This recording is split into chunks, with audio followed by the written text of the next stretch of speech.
Morning, Grievous. And this is a pit stop at a little cafe called Velvet. I'm shoving a little breakfast wrap in my face right now. This is morning commute ASMR. Hopefully I will have finished this by the time anyone wanders in. Rainy days and Karen's always get me down. Keep eating tour while there's nobody here.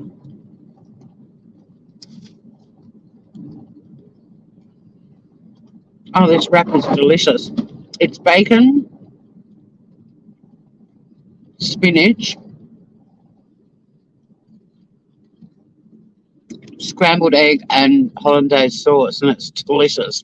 Mm, mm, mm, mm, mm. Uh-oh. The beautiful people are rolling in. Sprung. How are you, Joey Wilson? How are you, Cement Shoes? You just catch up with each other while I finish this breakfast wrap. Oh, yum. I'm so hungry today. I had breakfast at home and I was like, I've got to stop and get a coffee and some more food.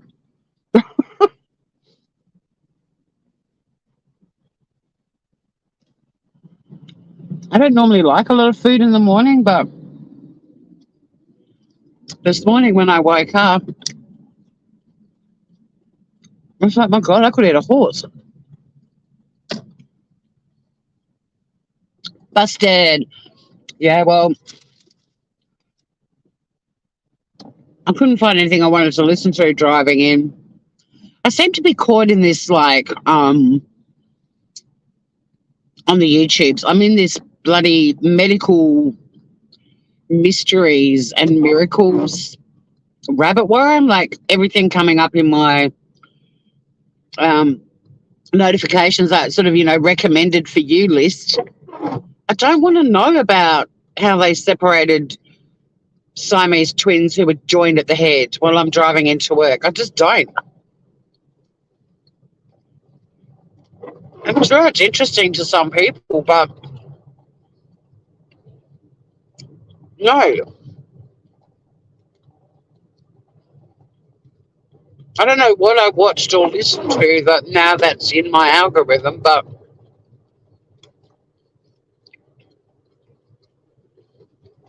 had like one video was 3 stories of 3 medical mysteries. Yikes, exactly. Don't get me wrong, it's a refreshing change from all the people flogging cases like Chris Watts and Gabby Petito and Carly Rodney. That's worse when you're driving. Like modern cars, you can bump forward on the playlists and things like that, but I can't in my car, like without touching my phone, which I can't do. And there's nothing worse than being stuck listening to. I mean, don't get me wrong, if they're entertaining, even if they have a different point of view to mine, that's fine. But I seem to always get the really drooby people.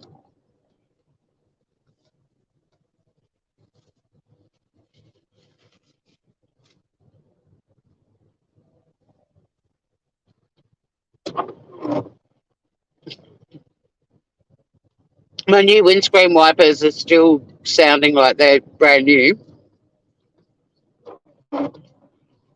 That scraping noise.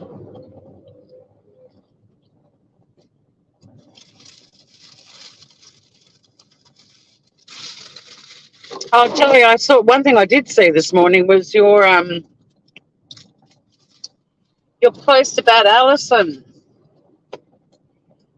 47.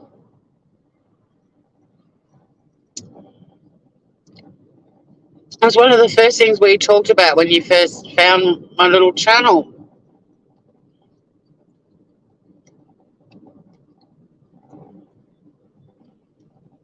Oh, they've upped the reward. Awesome. Yeah, we should have a bit of time in the car park. It's a bit later than usual because I just did that pit stop at Velvet Cafe, but it was worth it. That wrap was delicious. It was only like a half, or like it was a little tortilla size. It wasn't a big one.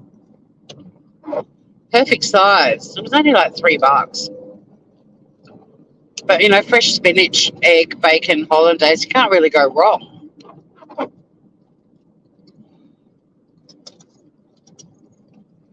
A little tub of homemade yogurt, and I didn't actually make the sprinkly thing. Often make my own granola, but one of those subscription boxes I got a jar of like sort of Persian breakfast sprinkle, and it's even got like those edible flowers in it. It's so pretty. But yeah, it didn't touch the sides. I'm glad to hear they've upped the reward though. Somebody's got to come forward. How can people live with knowledge about something like that and it not eat them alive, literally, that conscience that just torments you.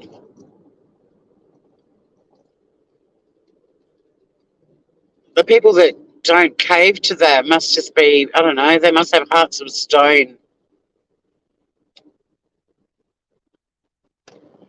I mean, I felt guilty. I remember years ago, I came back home and mum and dad sort of said, oh, can you sort out some of the stuff in your bedroom? Not that I have much left. My brother and sister were very good at raiding all of my things because I moved interstate and I had like a window seat where I had been saving things for from when I moved out.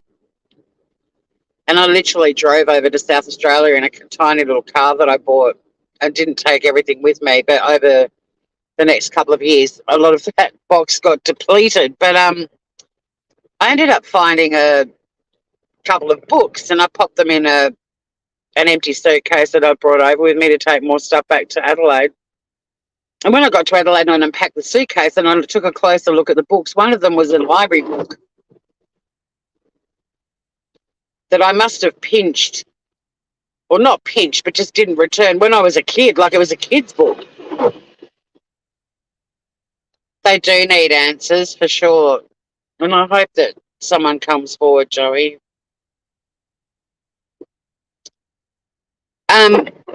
Anyway, I kept saying to myself, next time you go back to Tassie, take that library book with you and take it back to the library.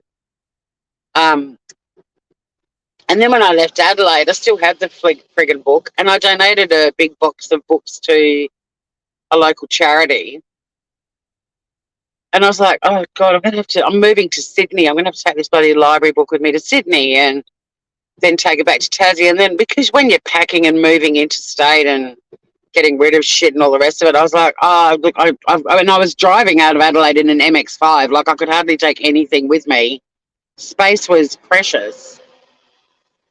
And this book was going to take space for something else. So I ended up donating it with everything else, all the other books and belongings, to a local charity. Do you know how many years I felt guilty that I didn't make the effort to bring that book back to Tassie and take it back to the library from whence it came? Like, it actually woke me up at night sometimes that I had chosen the convenient option. Now, this bloody book had been probably in our house for 20 years before I stumbled across it. And then it was with me in Adelaide for nearly 20 years. But I felt flippin' guilty.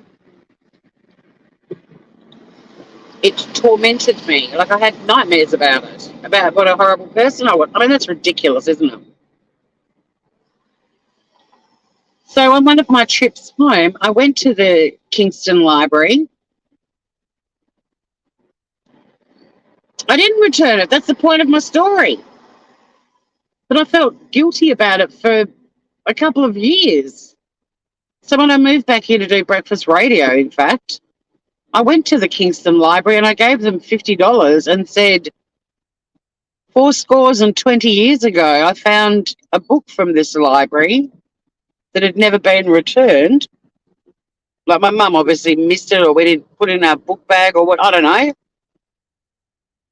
And it travelled around Australia with me, and eventually I donated it to a local charity because I was under pressure. I was moving house, and I chose the more convenient option. But that book has haunted me ever since. So here's $50. Buy a couple of books, and I can move on. And I never had a nightmare about that book again.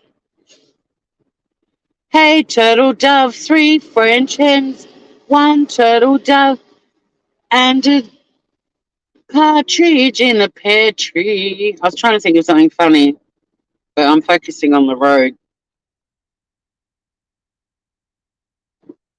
So, yeah, I mean, my conscience tormented me about a book that I possibly wasn't even the kid that had borrowed it from the library.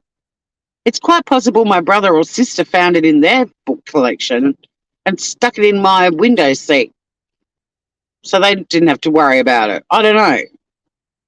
But my conscience was bugged about a fucking book that hadn't been returned for a couple of years. And so I remedied it by going into that library and giving them a donation so they could buy some books to make up for it.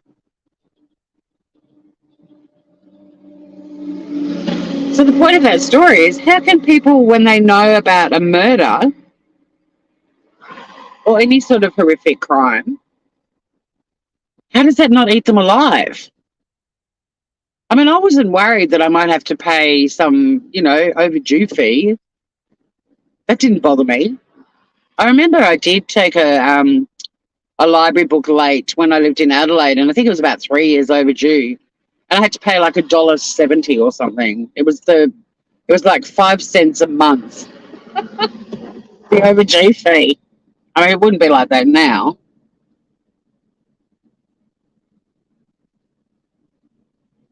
It's a problem when you're into books. You end up with books all over the bloody place, piles of them. You should see how many books I've got on my...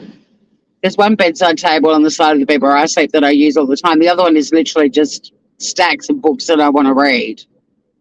I mean, they don't go up to the ceiling or anything like that. There's probably only like 6 or 8 per stack, but still. It's just this corner of books that I've bought that are going, are you going to read me anytime soon?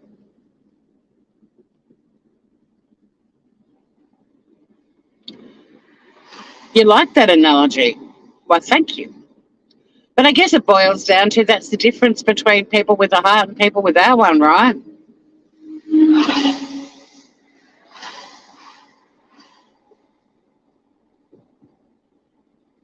Which I guess is part of my title too.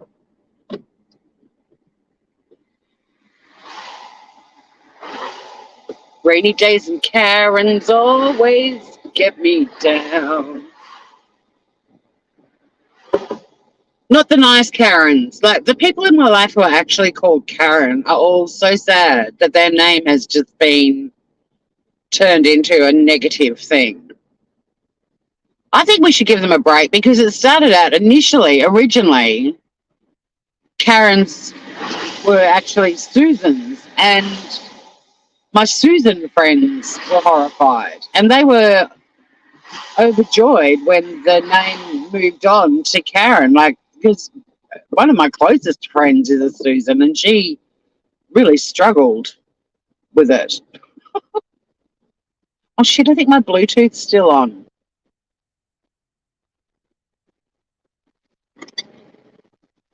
My audio will be appalling. What if I turn my speaker off? Disconnect that. I don't know. Has that improved my audio? But see, I'm a bit later than usual, so we've got more crawly. Yeah, how can they just get on with their lives? I forgot my jacket this morning too, or like a coat or anything. which is fine. I don't have to go too far afield today. I do need to go out at lunchtime, but I'll just go. There's a cafe like literally a few doors down from where we work, so I'll just go there. But the reason I need my jackety thing is because my office is freezing.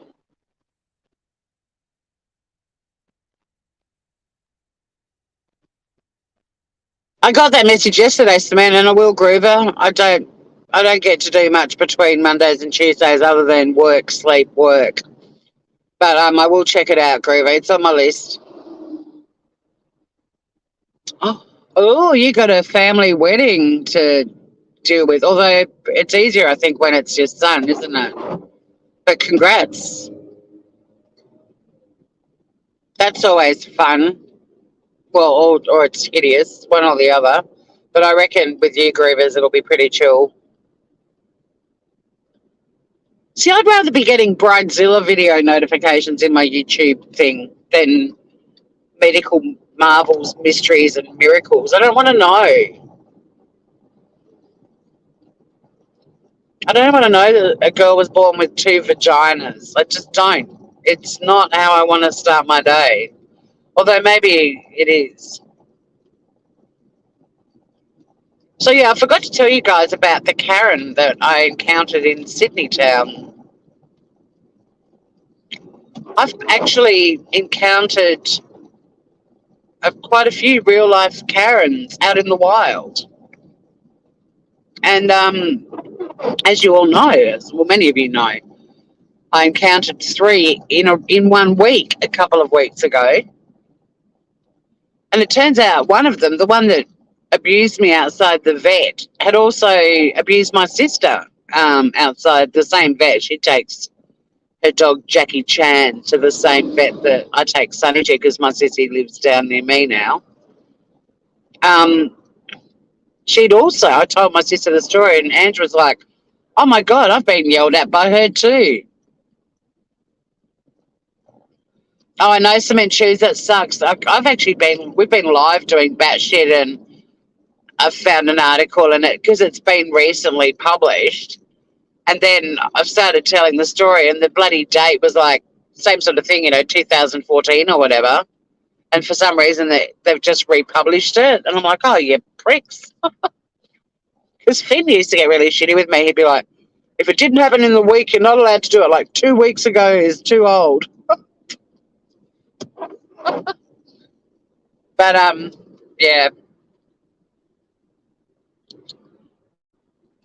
We do love that. I love that you guys are out there looking around for stuff for batshit. I love how inclusive our little show is.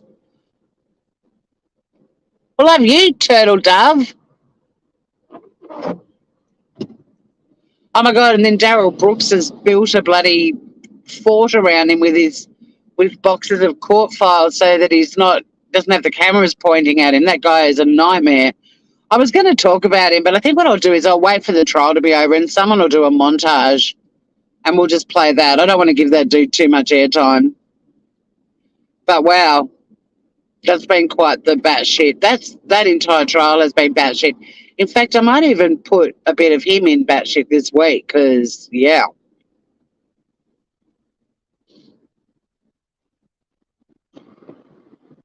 All I saw was Russian. Oh, yeah, so the Karen of Sydney town.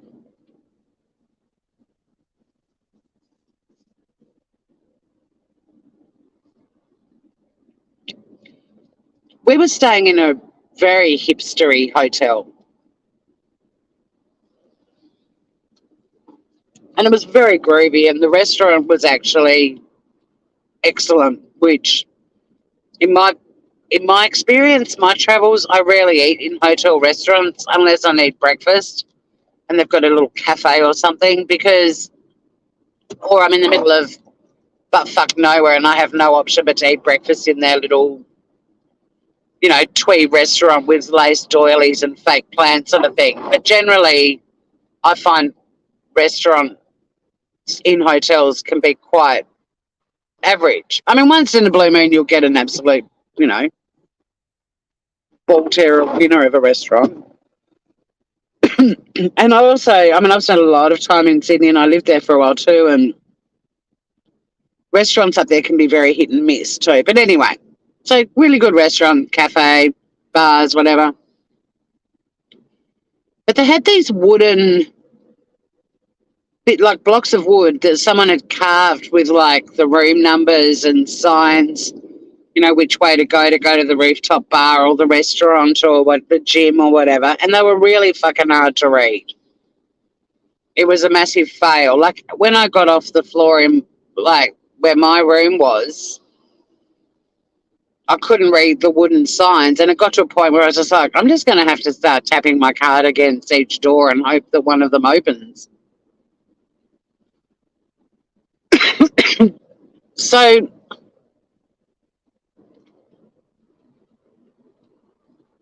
that was the only real criticism I had of this hotel was these wooden blocks. It was just impossible to read. It was sort of like whoever did them had tried to do them in a really kind of trendy font, but it was really difficult to read them.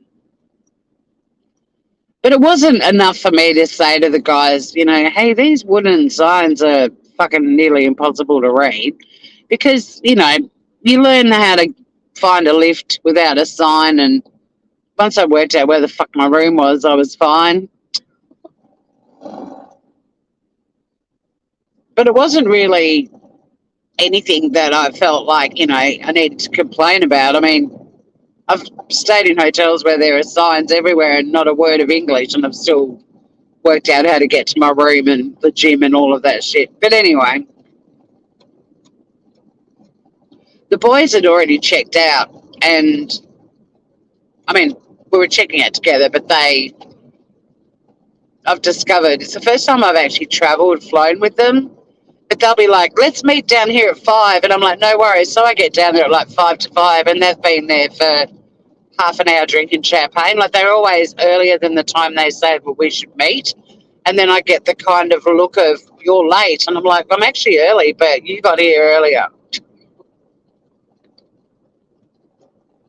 So the boys went outside and to try and grab a cab. And I'm standing behind this woman who's like screaming at the people at reception about how the trip to the hotel, her stay at the hotel, was ruined because she couldn't read these wooden signs.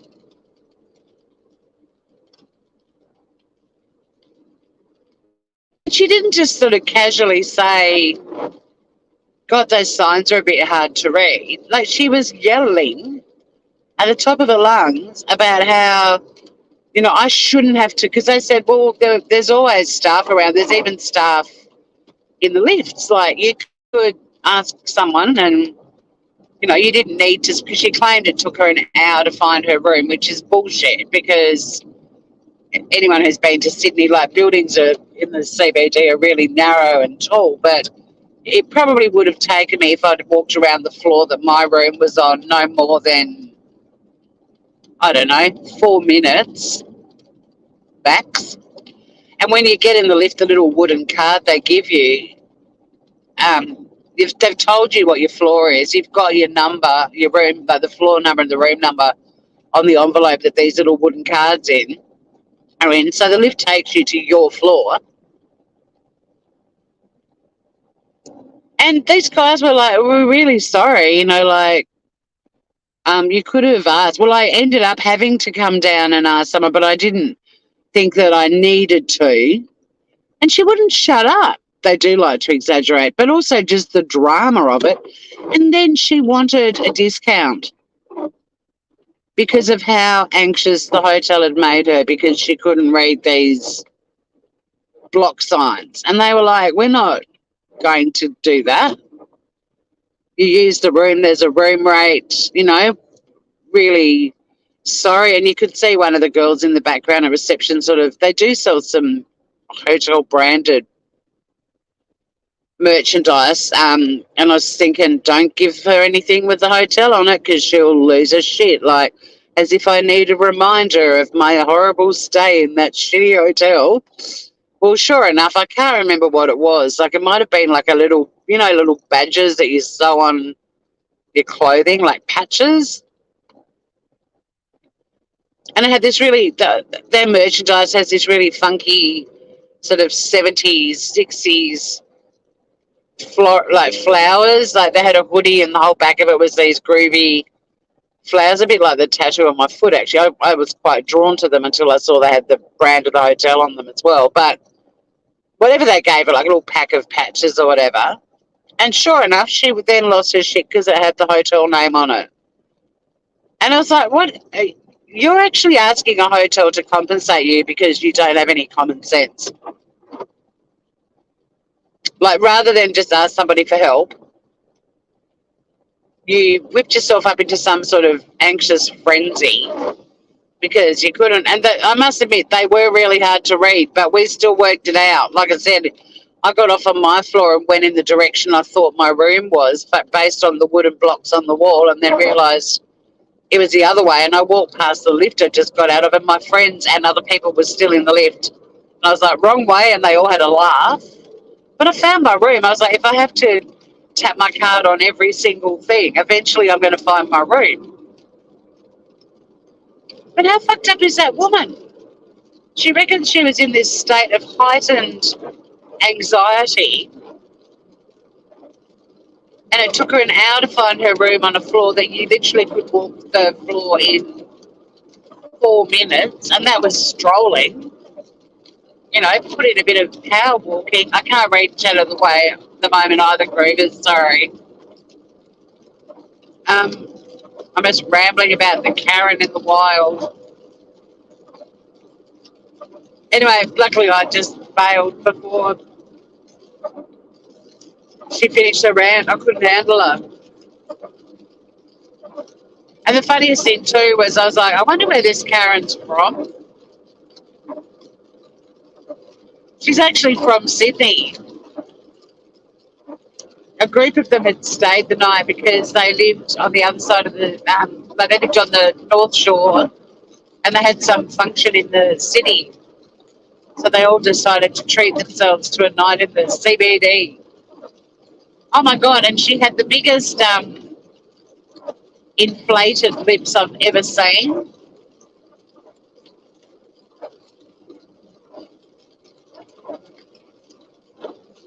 She had all the, surgical enhancements, but if they were overly, they were crazy overdone. So yeah, that was another Karen in the wild. But she was kind of like the worst of the worst because her complaint was about something that every other person in that hotel. I mean, the boys also said they found the wooden blocks hard to read. But we all worked out where our rooms were and had a fabulous time. And if I'd really got stuck, I would have asked someone, hey, where the fuck's my room? I can't read these wooden blocks. Where is it?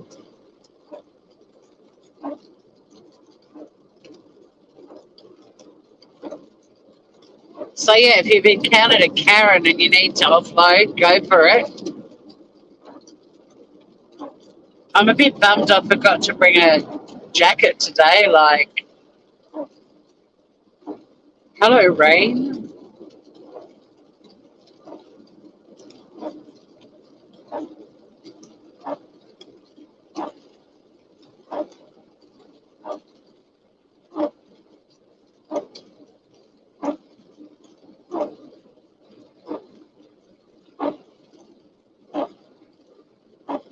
Thankfully, they've got the speed limit lower than usual. It looks like most people are being reasonable. Oh, there's a van behind me. I saw it the other day. It's something like I think it's like someone's name. So like Finlayson's Building Interiors. So it's FBI. And they've got this white van with FBI and red across the front. It's pretty funny. There'd be people here, they'd be like, oh fuck. The FBI's behind me. I better behave on the roads. But they wouldn't actually realise we don't have an FBI. It's the same as Mona Museum down here. They've got this grey van, a grey people mover, and on the side that the passengers get on board, it's all dark and gothic-y and says Mona. But on the other side, like the side that people driving around on the streets see, it's got something like transport to Her Majesty's prison or something like that on it. And it's like in prison grey with a fake prison logo. And it says it across the back as well. So all these people are tootling out to Mona on this little bus thinking, how cool is this? And everyone out in the traffic's like, oh, there's the prison transport van. Boo, you criminals. Off to jail you go, you bastards.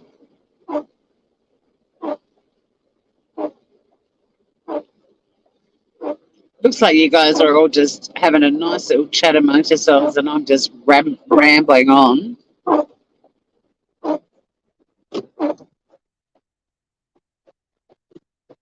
Wait till you see the new boots. Hey, Petey. Sorry, yes, His Majesty's. They're going to have to change it. How are you, Petey? I'm still a bit bummed about your message. Not what you said or you. It was great. I love your messages. You're so eloquent. But the stuff about Judy Ron, what a bummer. I was curious because I could see you could send us super thanks, and I was just grateful that they had experts on their panel, and I was hoping it would make people shut the fuck up. I can be a bit naive like that, and it was a bit of a reality check. Mind you, I do still need to watch the end of it. I didn't get to the end. Like I was listening while I was driving home from doing chores in the nearby town, but the stuff you were talking about at the end of it, I didn't actually get that far, so I wouldn't have sent a super thanks had I known. Hey, Peter, he's so different from when I first encountered him on YouTube. I mean, not that live, but another live very recently. He was so angry with his chat. He got really pissed off with them, really impatient. I mean, I get it. I know it. I mean, I've got a tiny channel, and I know when you're trying to cover a serious topic and people derail the chat, it takes skill to actually, and it's something I'm not good at, admittedly, but it takes skill to, see people are talking about something else and not respond to it. But I feel like I've got to go hi to people when they come in, and then it's sort of like, well, I feel like the subscribers are like, well, she's seen me come in. Why isn't she responding to my comment? And it's something I think when you've got a bigger channel and more people, it's easier to bounce across the derailers. But I'm so easily distracted. Like on my cooking show, I really want to just do cooking on there and talk about food and cooking and stuff, because I'm trying to build that channel. And I feel that sometimes we start chatting about a true crime case or other YouTubers, or someone might have seen something, and I go down that road with them while I'm cooking, and somebody random that stumbles across my channel, they want to watch me cook, I'm assuming, and learn how to cook something. But if I'm actually talking about things that have got nothing to do with cooking, they're probably not going to stick around. They're going to be like, what the fuck is she talking about that stuff for? So I have to either do videos on my cooking channel rather than lives, or I have to ignore any comments that have got nothing to do with what I'm cooking. And then I've got to live with feeling awful that I've ignored people's comments that are part of my community. It's really hard. It's really hard.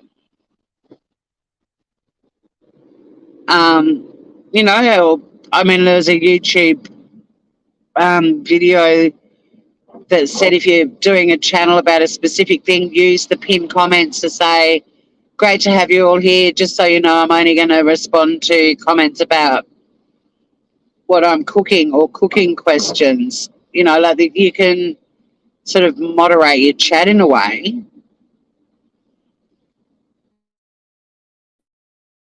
The day, it's like if you want to build a new audience, you can't do true crime in the middle of your cooking or drama or whatever. You've got to stick to the topic.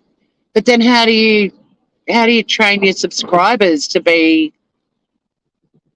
mindful of that too and respect that, you know? Hey, Hendo. How are you, beautiful? Scout, hello, gorgeous. Scout always rolls in when I'm crawling. I don't know if there'll be much car park action, guys, because I did stop and get some breakfast, plus the traffic, thankfully, is slow moving in this bad weather.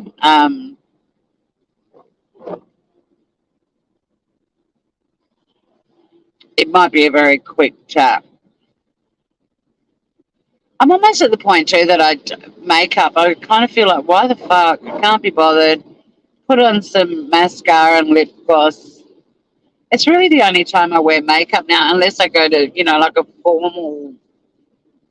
If I started doing stand up on stage again, I would, because the lights wash you out badly. But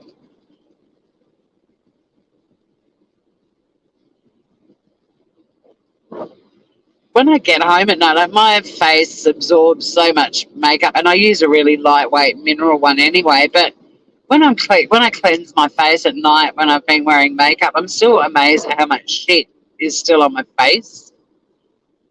And it's all organic, healthy. Like, I pay for premium organic shit. But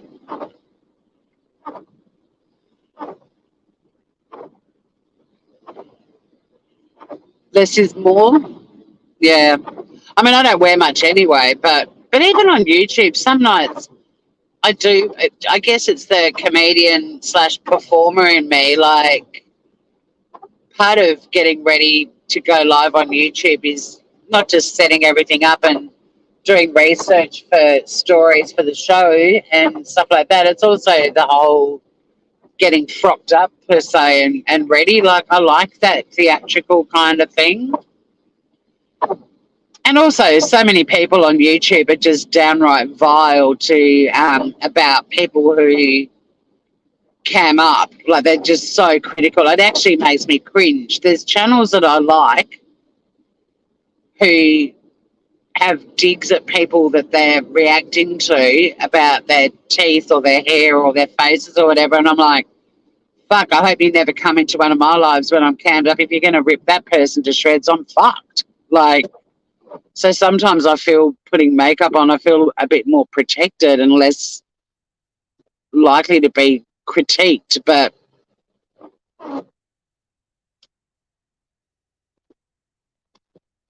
have I seen Madonna lately? No. What's she up to?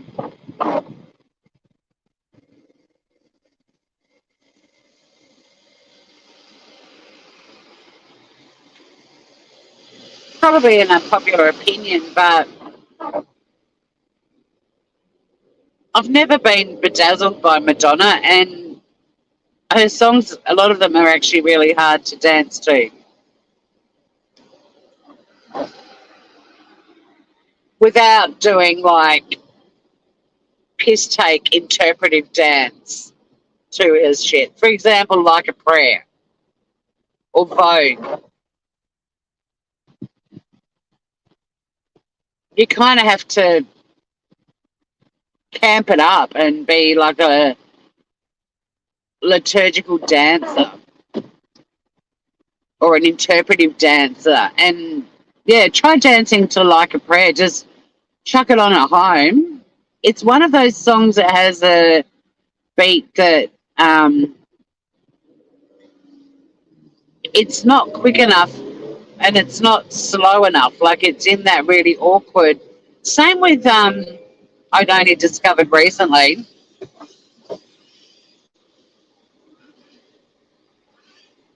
Same with Olivia John's physical. Let's get physical. Try dancing to that. You will end up doing push-ups. You'll do like you'll do push-ups on the floor. You'll end up doing interpretive dance to it because it's the same beat and it's not boppy enough to just get into and have a good bop, and it's not slow enough to like I don't know slow dance with somebody cute on the dance floor. It's in the same kind of genre as like a prayer. They're really fucking hard to feel comfortable dancing to. And I dance like no one's watching. I don't give a shit. But there's some beats that I just go, I'd rather not try to dance to this because I'm going to start like doing push-ups in the middle of a dance floor, or I'm going to do really bad Vogue moves, or I'm going to, like a prayer, I'm going to be doing liturgical dancing. I'd rather not be seen doing those things.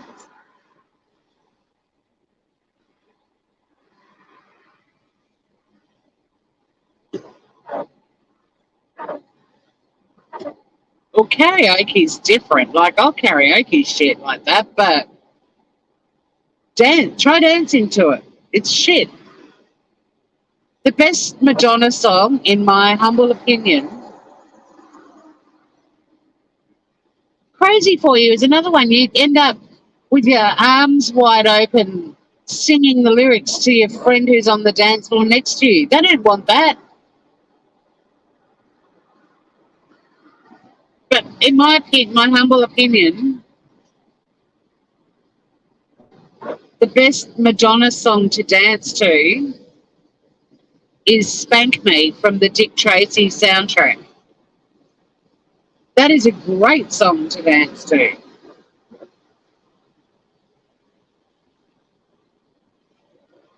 But yeah, there's a challenge for you all. You'll probably only be able to play like two of her songs before you're over it. But whack a bit of Holiday and a bit of Like a Prayer on and get down and boogie and check out your dance moves. You'll be horrified. I spank my bottom to that too. Nothing like a good spanking. Great song.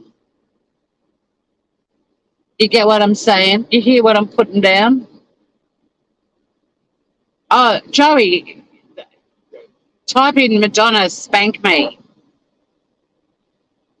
Or just Dick Tracy's sound. The Dick Tracy soundtrack has some of her best songs ever on it. But nobody knew about it unless they saw Dick Tracy.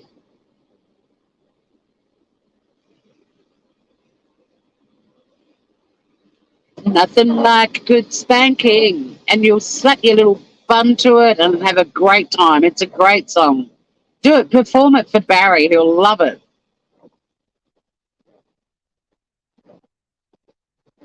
It's such a good song. Fuck, Madonna. I didn't think we'd be talking about her. But it is drive therapy. Get it out of your systems, Groovers. If you haven't, you're conflicted by Madonna, then share it. You know, we're here to nurture you and protect you through your woe.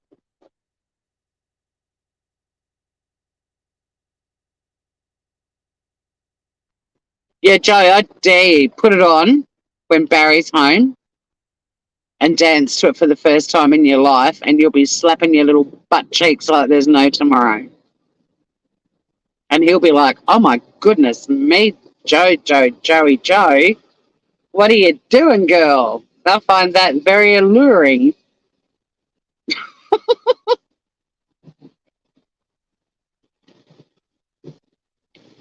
It's got a bit of a sort of Moulin Rouge vibe to it.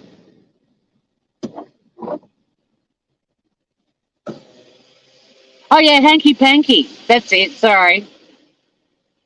Oh, you when I said spank me, that wasn't the right name. Yeah, Hanky Panky, it's great.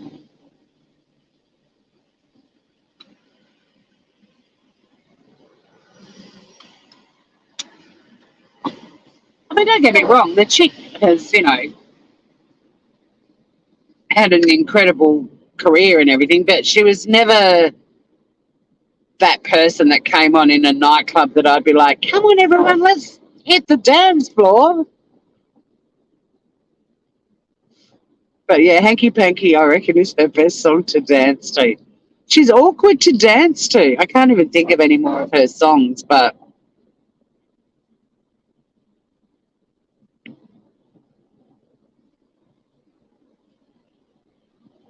did she go down a bit of a nightclubby track road? I think there's a few in that era that were good to dance to. A DJ might have done a bit of mixing, put a good dance beat under it. But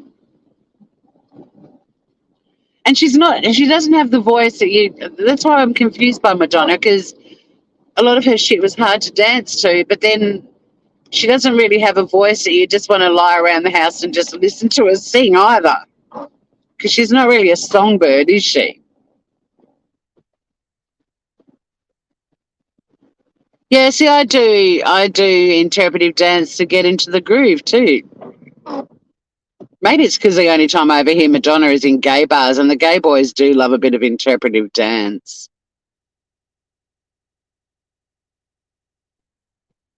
Yeah, see, Ray of Light didn't trip my trigger.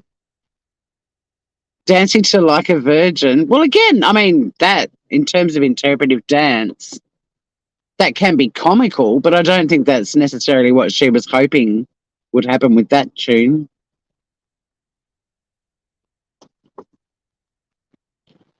I don't think there's going to be car park chat groovers. I think I'm going to be walking. I think I'm going to be parking probably on the roof at this late juncture, and I think I'll be heading into the office makeup free, even mascara free. There's no point putting mascara on when I'm about to walk in the rain. Someone left my cake out in the rain.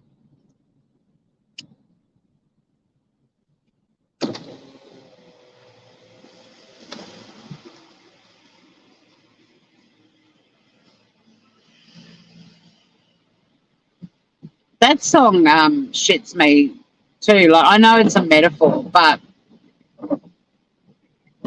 as a child, I do like Donna Summer's version of it. But as a kid, I took it literally, and I was like, firstly, I mean the obvious. Why the fuck did you have your cake outside, especially if rain was forecast? But the thing that really irritated me as a kid taking that song literally was when she wailed about never having that recipe again. And it's like, why did you throw out the recipe?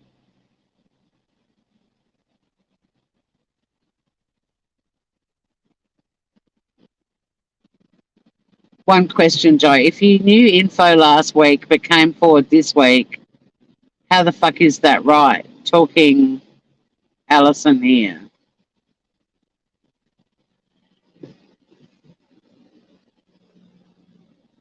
Well, I know you. I feel your anger and I get what you're saying. But again, it boils down to who the person is that has the information and what sort of person they are. And people often have information and they're not bad people. They're actually scared of ramifications if they speak up and so on. But, there are cases that are solved 50, 60 years later because finally that person feels that they can speak up and not be at risk or putting their family in jeopardy and stuff like that. Oh no, yeah, definitely. If you come forward for the reward, but then that's why rewards are increased because then the amount of money they've offered hasn't been enough for somebody to come forward. So it's a double-edged sword. They kind of have to offer more money because that might finally make somebody speak up. and it's shitty,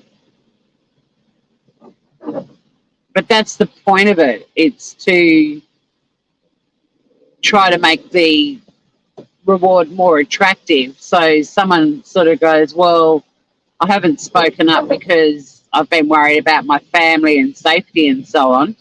And sadly, money is, often a great incentive. And people are like, well, actually, now this is the amount of money, maybe it is worth it. Yep. Well, all money over morals, exactly. Um, so, yeah, I mean, it is a bit icky, but unfortunately, with stuff like that, they're pitching to humans and they know how shitty humans can be. And sometimes to get shitty humans to speak up, or sometimes they're not shitty humans. Like I said, they may actually stay silent because they're in fear of ramifications, especially in small towns. Um, but that's my understanding of why they increase rewards, because if nobody's coming forward, it's not a big enough incentive for people to speak out. Um, and at the end of the day, as gross as it is, if some greedy scumbag waits till there's more money on offer, if it still leads to somebody being charged and convicted, it's going to give the family the answers that they need. And you sort of go, well, okay, some piece of shit scumbag, made money, but at least we've got the answers now. And I guess it's just one of those things you've just got to weigh it all up. Like, I'm trying to think of the expression, like a cliche. But yeah, sometimes the carrot's just not enticing enough for people, and you've got to dangle a bigger carrot. So they kind of prey on the shitty side of human nature, to get people to speak. And it's also, often the person that does speak up is a bit of a criminal themselves, and they're protecting their own dodgy doings, dealings as well. The voice of reason. What about the voice of reason? There's a John Farnham song for every conversation, I'm sure. But yeah, I know it's horrible because people with morals find it disgusting. But then I guess you have to look at the end result as well and question, is it worth it? Well, yeah, it is. But unfortunately, sometimes you have to dangle a fatter carrot in front of scummy people to get them to speak up, or decent people to speak up who've just not said anything because they've been in fear that the people are going to, retaliate.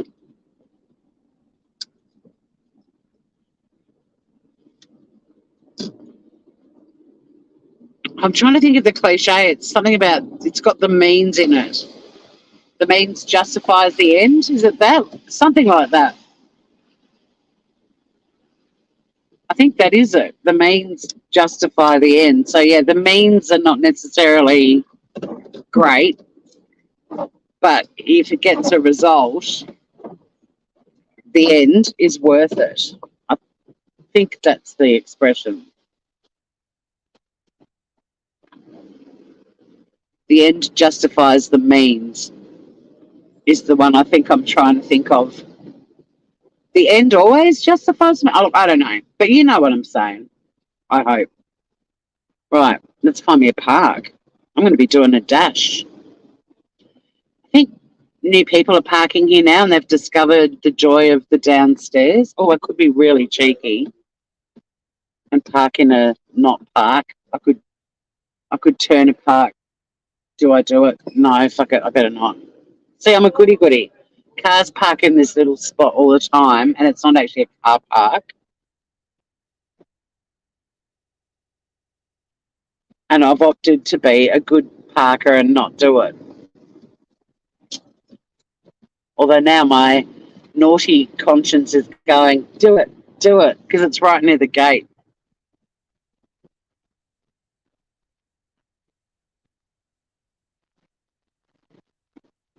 Do it, Tor. Tor's doing it. I'm creating a parking space. I have to do like an 83-point turn to do it, but I'm going to do it. It's got like yellow lines, diagonals of yellow lines, kind of like don't park here, but sometimes people do, and I'm about to.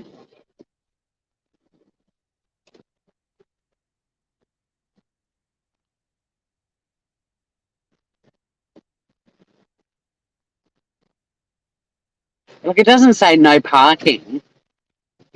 It just has some big yellow aggressive lines that kind of imply it's not really a park. Plus, it's a bit of a druggy corner where I've parked. Drug deals happen in this spot. So I might have some drug paraphernalia on my car when I leave this evening, but it's the risk I'm prepared to take. Hey guys, thanks for hanging out. I bought a blueberry muffin for morning tea.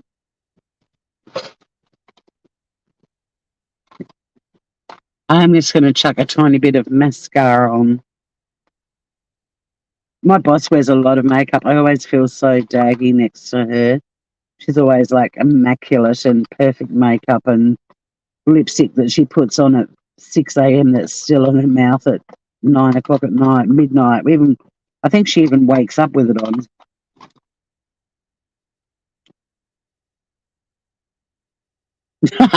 Yeah, probably not free drugs, just the empty baggies.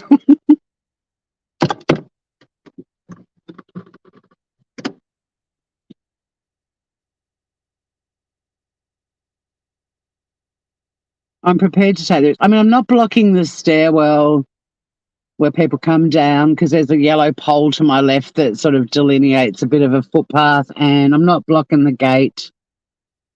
So, you know, and I have seen others do this.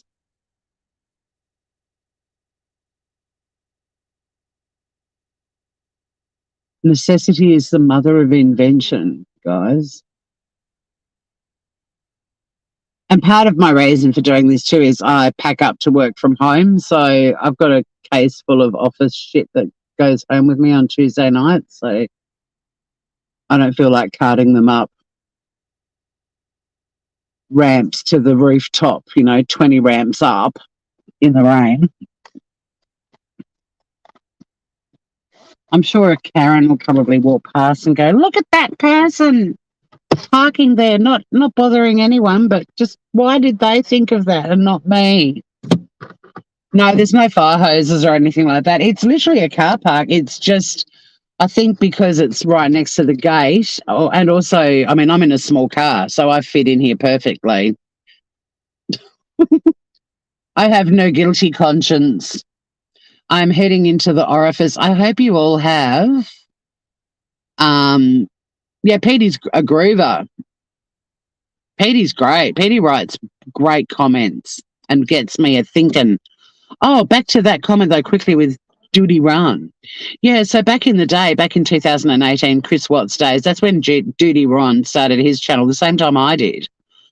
Like, there was a time when we both had 300 subscribers. One of us is now dealing with hundreds of thousands of people and the other one isn't. And the one who isn't is happy that they aren't. But yeah, he used to come for walks on the beach. Like, not literally. I'd go live on the beach and he'd pop in for a chat. Joey Brooklyn still does pop in every now and then. One of his mods who I met on his channel. And he did a live one day where he had no, it was a power blackout and he went live. And I was seriously the only person in his chat for that live. We chatted for about 40 minutes before his phone battery went flat. But yeah, he's a different beast these days. And I did see a live, I was listening to a live and he was getting really snappy with his chat.